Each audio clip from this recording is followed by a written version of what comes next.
महासचिव होने के नाते आपके दौरे भी चल रहे होंगे, आप जनता के बीच भी जा रहे होंगे।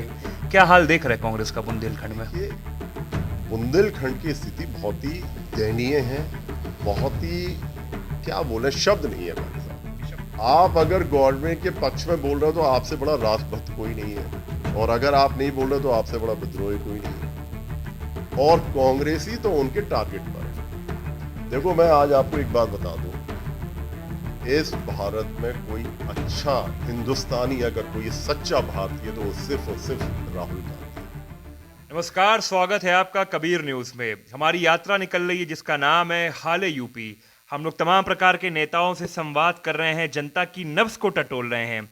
इसी बीच हमारा काफिला पहुंच गया है झांसी। आज झांसी में मैं जिस इंसान के पास बैठा हूं उनका पहले परिचय आपसे करा दूं। मेरे साथ जो आज नेताजी बैठे हैं, इनका परिवार कांग्रेस में लंबे समय से राजनीति कर रहा है। माननीय के दादाजी केंद्र सरकार में मंत्री रहे, राज्यसभा के एमपी रहे, सांसद रहे। आपके पिताजी वित्त मंत्री रहे यूपी गवर्नमेंट में और 1985 में एमएलए बने। मेरे साथ बात करने के लिए मौजूद हैं कांग्रेस के मजबूत युवा नेता राहुल रछारिया जी। रछारिया जी, बात करने के लिए समय दिया तो पहले आपका बहुत बहुत धन्यवाद। My pleasure. जब मैं आ रहा था कानपुर, एक ऐसी छवि बनी हुई थी भाई साहब, समाप्त हो रही है, खत्म हो रहा है सब कुछ। लेकिन जब मैं आया झांसी में आया कानपुर से, तो यहाँ पर होल्डिंग्स मुझे दिखी और वहाँ पे कांग्रेस की होल्डिंग्स दिख रही थी। आपकी भी काफ़ी चर्चा थी। तो क्या मैं विधानसभा प्रत्याशी से बात कर रहा हूँ? नहीं, ये तो पार्टी का निर्णय होगा कि विधानसभा प्रत्याशी कांग्रेस पार्टी का कौन रहेगा। लेकिन वर्तमान में जो आप बात कर रहे हो कि मुझे ताज्जुब हुआ, ये हुआ, देखिए मैं आज आपको एक बात स्पष्ट कर दूँ, इसको अदरवाइज मत लीजिएगा। उत्तर प्रदेश में होर्डिंग दिखे या ना दिखे, लेकिन उत्तर प्रदेश में जनता के दिलों में इस समय वर्तमान में कांग्रेस है, क्योंकि वो झूठ फरेब और इन सब चीज़ों से, मक्कारी से अब ऊब चुके हैं। अब पुनः उत्तर प्रदेश की जनता अपने विकास, रोजगार की तरफ देख रही है, और उस ललायत और आशीर्वाद वाली निगाहों से सिर्फ आदरणीय प्रियंका गांधी और प्रदेश अध्यक्ष जी की तरफ देख रही है, उनके नेतृत्व की तरफ देख रही है। अभी आपने कहा कि प्रियंका जी की ओर देख रही हैं, आप प्रियंका जी को यहाँ पर लाए हैं। तो प्रियंका जी को लाने के बाद आपकी लड़ाई यहाँ पर मजबूत बीजेपी से है, जो भारी भरकम धन बल है, जिसके पास सब कुछ समीकरण है। तो कैसे साधेंगे आप अपने समीकरण उस मजबूत बीजेपी के आगे? देखिए, हमारी विडंबना तो यही है ना कि जब अंग्रेजों ने हमें, हमारा भारत जब हमने उनसे लिया था आज़ादी के बाद, तो हमने इस देश को बनाने का प्रयास किया। एक चेहरा था, एक सिक्के का एक पहलू था कि उस समय जमींदारों के पास, बड़े बड़े साहूकारों के पास इस धरती की सारी ज़मीनें, सारा पैसा था। उनसे हमने लेके इस देश की जनता को बांटा, हमारे दलित भाइयों के बीच में उनका हक दिया, बैंकों का राष्ट्रीयकरण किया। तो हम लगे हुए थे आधुनिक भारत के निर्माण में, और उस निर्माण के तहत पहले भी हम लोगों ने बलिदान दिया, हमारे कई लोग शहीद हुए, और बाद में भी, अभी तक भी इस 21वीं सदी के योगदान में हमने इंदिरा जी को खोया, हमने अपने राजीव जी को खोया, हमने अपने परिवार के मुखियाओं को खोया।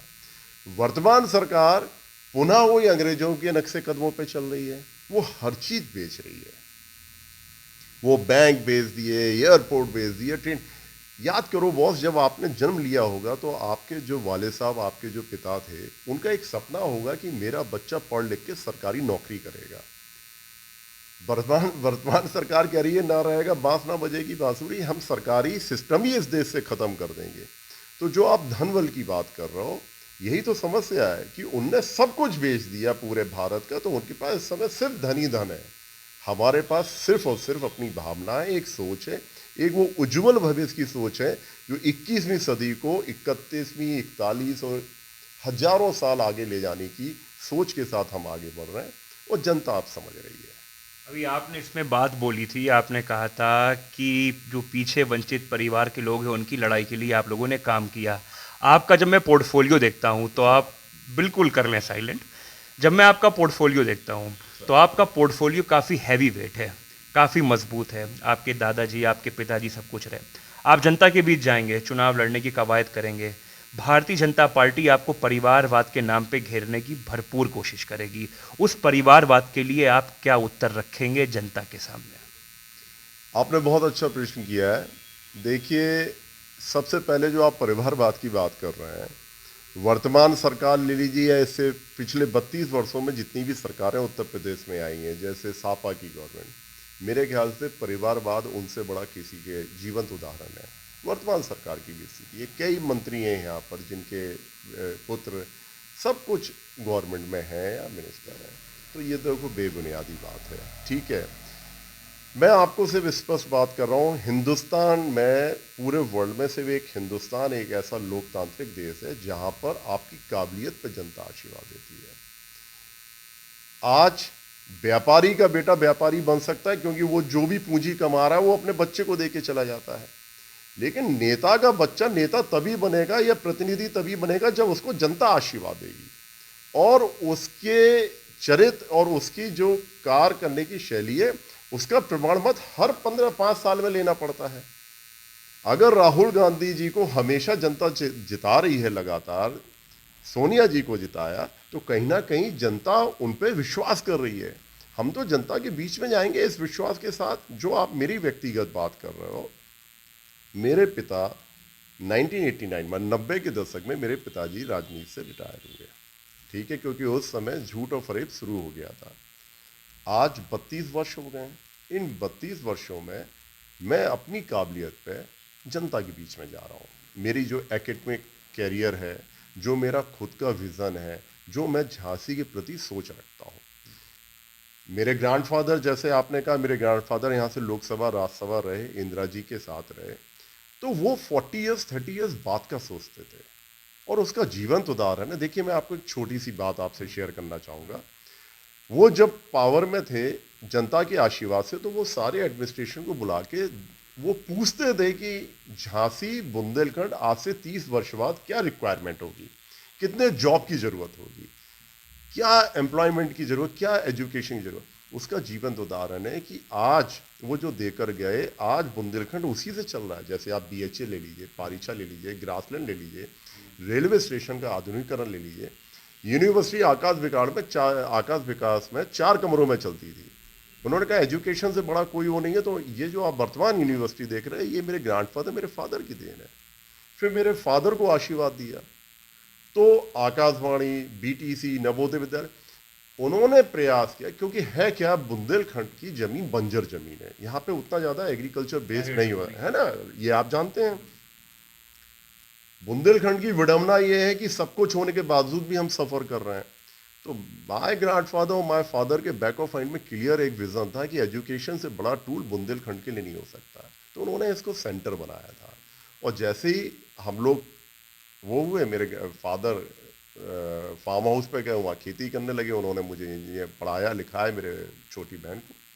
तो मैं आज अगर पब्लिक के बीच में जाऊँगा, अपने विज़न से जाऊँगा, अपनी सोच, और रियली हमारे ब्लड में है सर्व करना और हम रियली सर्व करना चाहते हैं। अब ये पहली चीज़ पार्टी डिसाइड करेगी कि वो किसको प्रतिनिधि बना, क्योंकि हमारे झांसी में हमारे कई सम्मानित भाई हैं जो पिछले कई वर्षों से काम कर रहे हैं। तो मे भी वो आ सकते हैं, और अगर पार्टी मुझ पर विश्वास करती है, मुझे टिकट देती है, तो मैं ये जानता हूँ कि मैं अपनी महान जनता से, झांसी की महान जनता से आशीर्वाद प्राप्त कर उनके दिलों में जगह बनाऊंगा, जैसे मेरे ग्रैंडफादर ने, मेरे फादर ने बनाई थी। झांसी की बात कर रहे हैं, झांसी का जो सराउंडिंग एरिया, वहाँ पर ललितपुर भी आता है, बुंदेलखंड की 19 सीटें आती हैं। आप महासचिव हैं अभी आपने अपने तजुर्बे को बताया और आपने बताया कि आपके ब्लड में है नेशन को सर्व करना।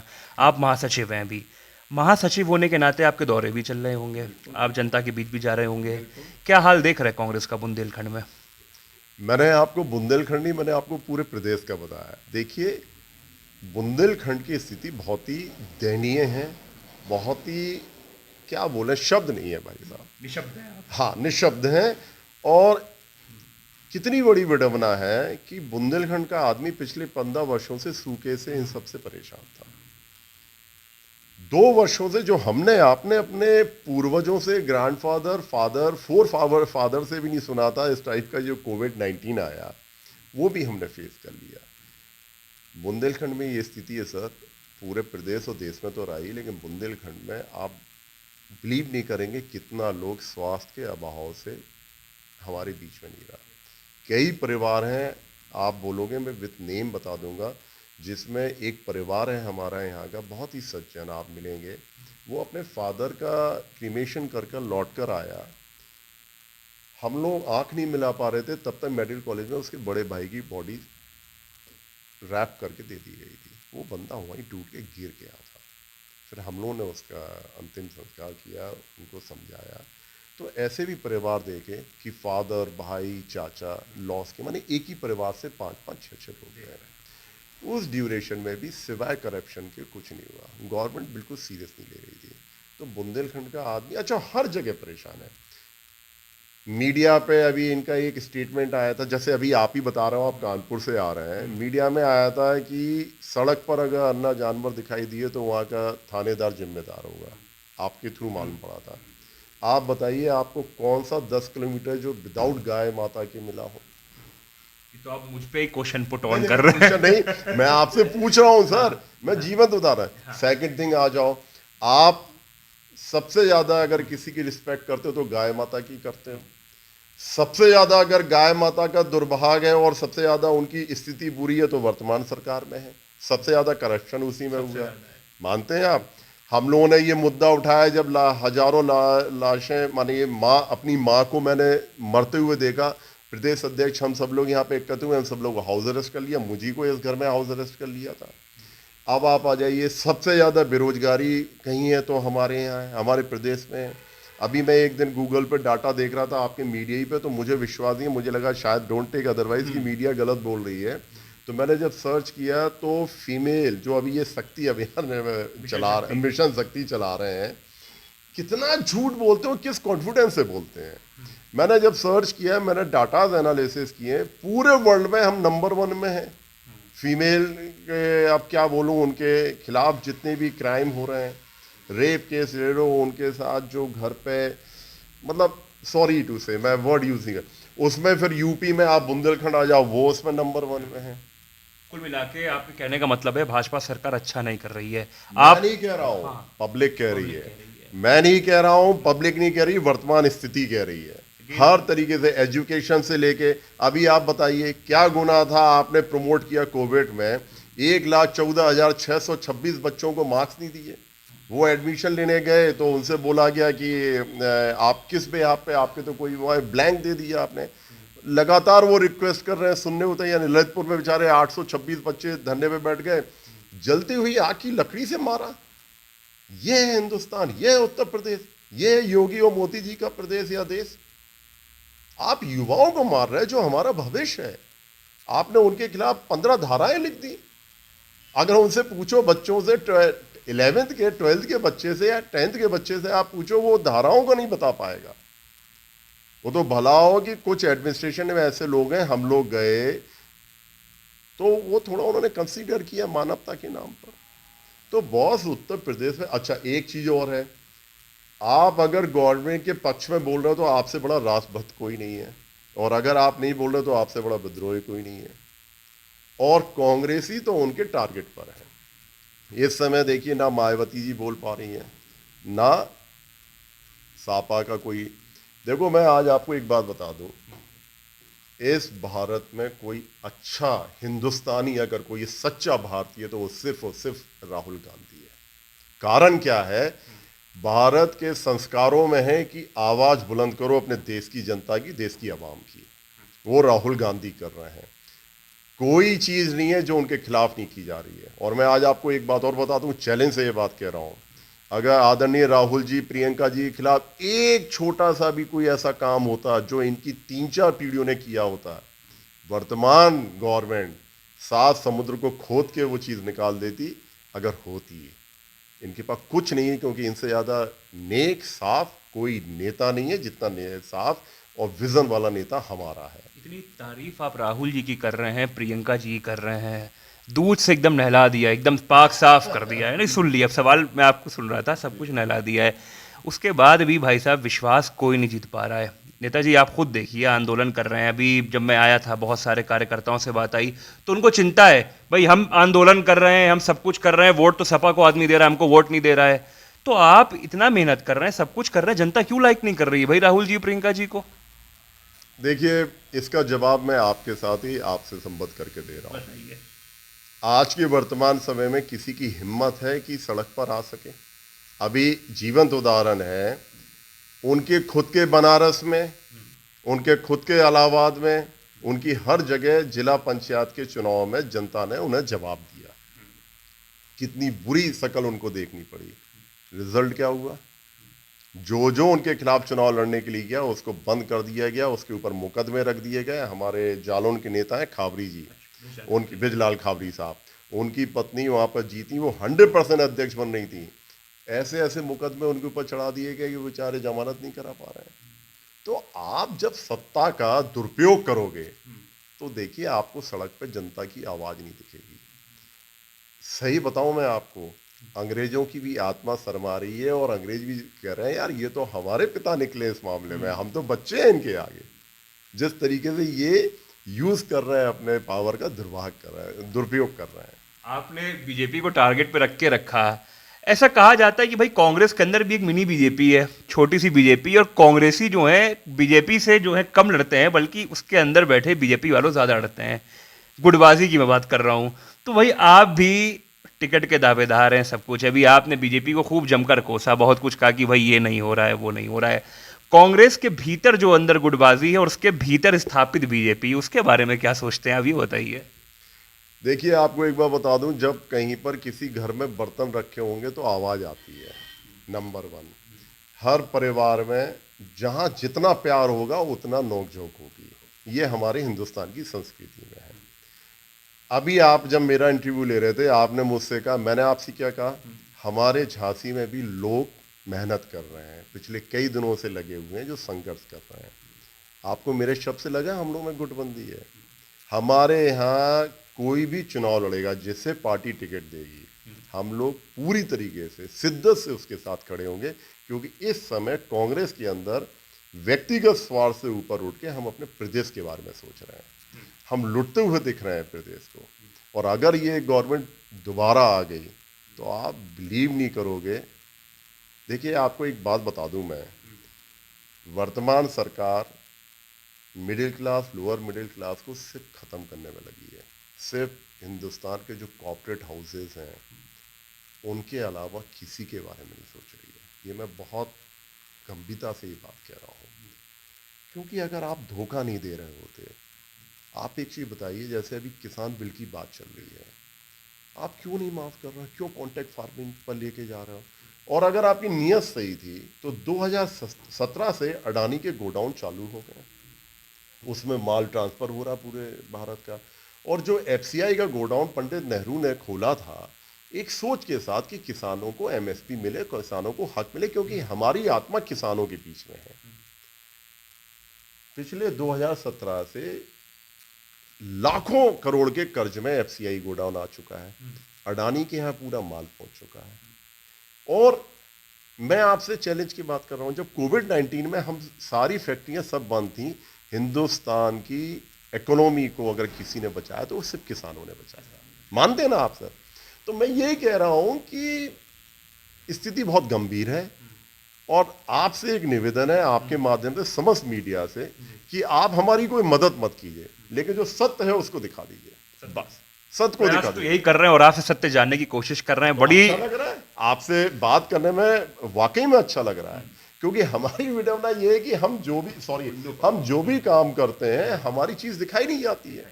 जैसे अभी एक चीज बताइए, पंजाब में एक डिसीजन हुआ, यही डिसीजन अगर बीजेपी किसी ने किया होता इस विजन को, तो आप पूरा सॉरी टू से मीडिया दिखा रहा होता कि ये देखिए ये मोदी जी का डिसीजन है। अरे आप क्यों नहीं कहते हो कि ये राहुल जी का डिसीजन है? राहुल जी ने हर समाज को लेके आगे चले, राहुल जी ने कहा ये डिजर्व करता है, उसको ताकत दी।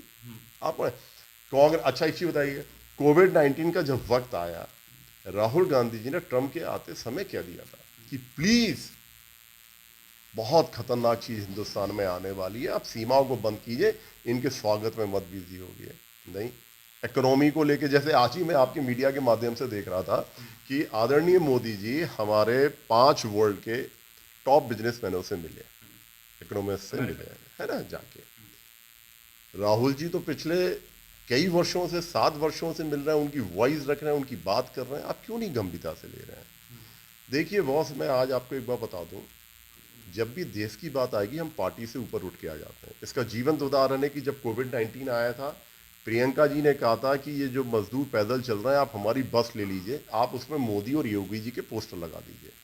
बिल्कुल मत लगाइए कांग्रेस का, सिर्फ इनको इनके घर पहुंचा दीजिए। एक एक कार्यकर्ता, आदरणीय प्रियंका जी, आदरणीय प्रदेश अध्यक्ष अजय कुमार लल्लू जी के कहने पर हम सब लोग कोविड पर घर नहीं थे, बाहर किचन चला रहे थे, लोगों को जैसे भी हो रहा घर पहुंचाने की कोशिश कर रहे थे, क्योंकि वो मानवता की जरूरत थी, हिंदुस्तान को एकता की जरूरत थी। मैं सिर्फ इतना कहना चाह रहा हूँ, राजनीति हम वहाँ करते हैं जहाँ जरूरत हो। जब भी भारत की बात आएगी हम सब संगठित हैं, और आप यकीन मानिए पब्लिक सब देख रही है, पब्लिक महसूस कर रही है, और मुझे जाने क्यों विश्वास है, इस बार पब्लिक खुद को वोट करेगी, खुद के भविष्य को वोट करेगी।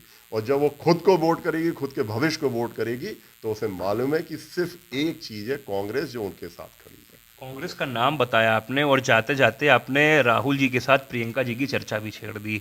क्या हम प्रियंका जी को यूपी के मुख्यमंत्री पद के दावेदार के तौर पे देख रहे हैं, और यदि देख रहे हैं तो उनके आने से यूपी की कांग्रेस की राजनीति में कितना असर पड़ गया है? आदरणीय प्रियंका गांधी जी को वर्तमान परिस्थिति में, वर्तमान कठिन परिस्थिति में हम सिर्फ विकल्प के रूप में देख रहे हैं जनता के, जो जनता को अपने संरक्षक में, जनता की आवाज़, जनता की हक की लड़ाई लड़ने वाला विकल्प है। जहाँ तक बात आपने मुख्यमंत्री जी की बात कही, यह निर्णय आदरणीय प्रियंका जी का होगा। हम सब कार्यकर्ता उनको अपना नेता मानते हैं। हमारे लिए वो नेता हैं कि अगर वो कहेंगे तो हम कुछ भी 24 घंटे काम करने को तैयार हैं। और इस देश का एक एक व्यक्ति आदरणीय प्रियंका जी को इंदिरा और अपनी बेटी की तरह मानता है। तो ये निर्णय उनका होगा, व्हाटएवर वो निर्णय लेंगी हम लोगों के लिए ऑलवेज वेलकम है। तो इसमें मैं कुछ नहीं कह सकता हूँ एज महासचिव, क्योंकि इस जवाब के लिए ये जवाब नहीं, वो ये मेरे साथ राहुल रिछारिया जी थे, बहुत विनम्र तरीके से हमको बता रहे थे कि इस प्रकार से कांग्रेस पार्टी यहाँ पर दोबारा एक विकल्प के तौर पर उभर रही है। अपनी बातों में कहीं ना कहीं उन्होंने भारतीय जनता पार्टी के प्रति रोष और गुस्सा दर्ज कराया, जो उनकी वाणी से हमको साफ नजर आ रहा था। राहुल जी ने हम लोग को बात करने का समय दिया। राहुल जी, आपका बहुत बहुत धन्यवाद।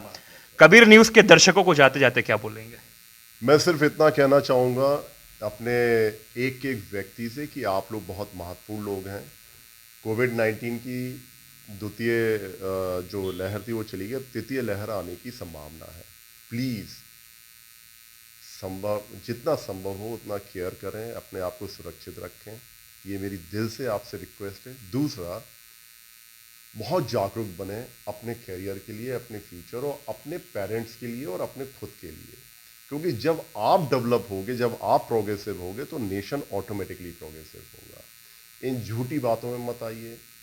ये देश एकता से चलता है, जो जाति की बातें हो रही हैं उसको डिनाई कर दीजिए, सिर्फ आप बात कीजिए अपने लिए, क्योंकि आप जब स्वस्थ और संपन्न होंगे तो ये देश अपने आप हो जाएगा। Thank you very much. तो ये राहुल जी थे जिन्होंने कहा कि सेल्फ कैपेबल बनिए, सेल्फ रिलायंट बनिए। मैं था मास और आप देख रहे थे कबीर न्यूज़।